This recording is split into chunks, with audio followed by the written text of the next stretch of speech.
आज से तकरीबन 30 साल पहले दुनिया की बड़ी ताकतों के जहन में वही सवाल था जो हजारों साल से लोगों के जहन में है। वो ये कि इस दुनिया में पैसों के गलत या इलीगल इस्तेमाल को कैसे रोका जाए। ये मसला आलमी है, इसीलिए इसको रोकने के लिए भी आलमी ताउन की जरूरत थी। इसी को मद्देनजर रखते हुए 1989 में G7 ममालिक ने मिलकर एक इदारा कायम किया जिसे हम फाइनेंशियल एक्शन टास्क फोर्स या FATF के नाम से जानते हैं। आज इस इदारे में तकरीबन 37 रुकन ममालिक शामिल हैं और उसके अलावा भी बहुत सारे फाइनेंशियल इंस्टीट्यूशंस इसका हिस्सा हैं और इन सब की मिलकर तकरीबन पूरी दुनिया में पहुंच है। और ये सारे मेंबर्स मिलकर FATF की जानिब से उनको दी गई रिकमेंडेशंस को फॉलो करते हैं ताकि पूरी दुनिया में मनी लॉन्ड्रिंग और दहशतगर्द तंजीमों की फाइनेंशियल सपोर्ट को रोका जाए। अपने इस मकसद को पूरा करने के लिए FATF और उसके मेंबर्स की पूरा साल इन तमाम एक्टिविटीज पर नजर होती है और जब भी किसी मुल्क में इस किस्म की एक्टिविटीज बढ़ती हैं जिनसे मनी लॉन्ड्रिंग को सपोर्ट मिलता है तो उन कंट्रीज को एक लिस्ट में डालकर उन्हें ये पाबंद कराया जाता है कि आप इन एक्टिविटीज को अपने मुल्क में रोकें।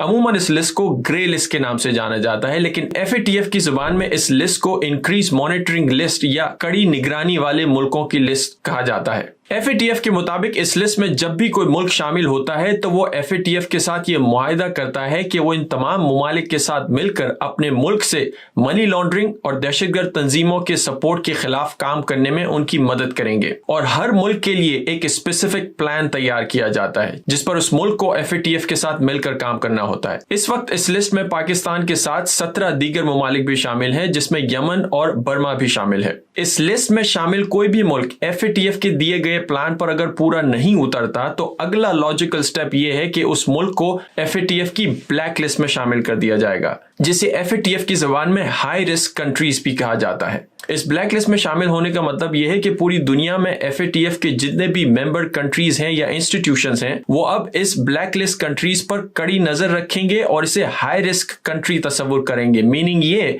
कि इनके साथ कोई भी फाइनेंशियल एक्टिविटी करने से पहले बहुत ज्यादा कड़ी नजर रखी जाएगी और FATF अपने मेंबर्स को ये इजाजत भी देता है कि इन ब्लैक लिस्ट कंट्रीज के खिलाफ वो कुछ एक्शंस भी ले सकते हैं FATF की रिकमेंडेशंस के मुताबिक। और जब दुनिया के तमाम बड़े ममालिक और बड़े इदारे FATF की रिकमेंडेशंस के मुताबिक अगर उस कंट्री के खिलाफ सख्त एक्शन लेते हैं उसका मतलब यह है कि उस मुल्क को बहुत ज्यादा फाइनेंशियल मुश्किलात पेश आने वाली हैं। कोई भी बड़ा इदारा, कोई भी बड़ा इंस्टीट्यूशन, कोई बड़ी इन्वेस्टमेंट उस मुल्क में करने से पहले 100 मरतबा सोचेगा कि इस हाई रिस्क कंट्री में पैसे इन्वेस्ट करने चाहिए या नहीं करने चाहिए। ना सिर्फ बड़े इदारे बल्कि उस मुल्क के शहरियों को भी बाहर की दुनिया से फाइनेंशियल डीलिंग में बहुत ज्यादा मुश्किलात पेश आती हैं। इस वक्त FATF की ब्लैक लिस्ट में नॉर्थ कोरिया और ईरान मौजूद हैं। FATF या उसकी रिकमेंडेशंस को समझने के लिए हम इसको किसी भी कंपनी ऑर्गेनाइजेशन के परफॉर्मेंस इंप्रूवमेंट प्लान से भी कंपेयर कर सकते हैं। जब इस ऑर्गेनाइजेशन के किसी एक मेंबर की परफॉर्मेंस से बाकी लोग खुश नहीं होते